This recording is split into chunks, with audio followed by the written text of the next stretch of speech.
എനിക്ക് പോണേ ദീപിക എന്നെ ആരും ഫാരിസ് നോക്കറ പത്രം അതിൻ്റെ കാര്യം എന്നോട് ചോദിക്കല്ലോ കേട്ടോ.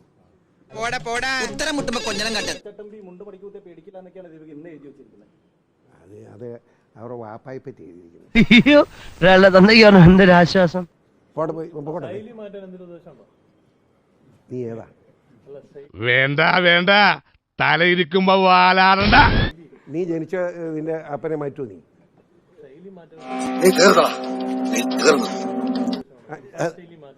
എനിക്ക് സൗകര്യമില്ല. ചെല്ല വർത്താനം പറഞ്ഞു. ഇങ്ങനെ കുറേ ഉണ്ടേ ഈ ഇത്തിക്കണ്ണിയായിട്ട് ഗുണമില്ലാത്തവന്മാര്.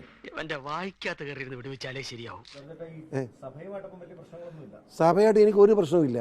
50 ആനയുടെ ശക്തി, 5 വയസ്സുകാരന്റെ ബുദ്ധി. സഭയായിട്ട് പ്രശ്നമില്ലെന്നല്ല, സഭയുടെ പിതാക്കന്മാരെല്ലാം ബഹുമാനമാണ്. എന്തോ കേട്ടോടാ ഉണ്ണി. പക്ഷെ പിതാക്കന്മാർ ഈ നന്ദികേട് കാണിച്ച് രാഷ്ട്രീയം കളിച്ചാൽ ഞാൻ വർത്തമാനം പറയും, ഇനിയും പറയും.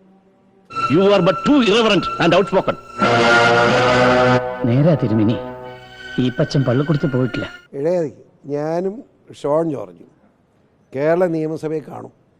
നീയൊക്കെ അന്നേരം കാണാൻ ഞാൻ കാണിച്ചു തരാം. ഞാൻ പറഞ്ഞത് അച്ചായൻ മണ്ടനാണെന്ന്. ആരെ അങ്ങനെ ഒന്നും ഉണ്ടോ? നിർത്തി അങ്ങ് അവമാനിക്കുവാണെന്നേ.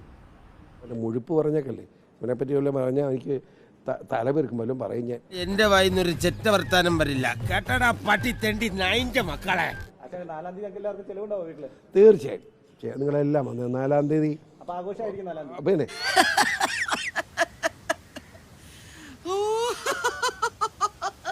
പക്ഷെ വേറെ കുഴപ്പമില്ല. 4-ാം തീയതി ആകുമ്പോഴത്തേന് സ്വീകരണവും ബഹളമൊക്കെ പോടെ, അങ്ങനെ പ്രശ്നമുണ്ട്. പൊന്നാട, ജണ്ട്, റീത്ത്, ഹാരം, നോട്ടുമാല, നാരങ്ങ എന്നിവയൊക്കെ നൽകി എന്നെ സ്നേഹം കൊണ്ട് വീർപ്പൂട്ടിക്കരുതേ എന്ന് ഞാൻ അപേക്ഷിക്കുകയാണ്. തോൽക്കുന്നതിന് തൊട്ട് മുമ്പ് വരെ ശുഭാപ്തി വിശ്വാസം വളരെ നല്ലതാണ്.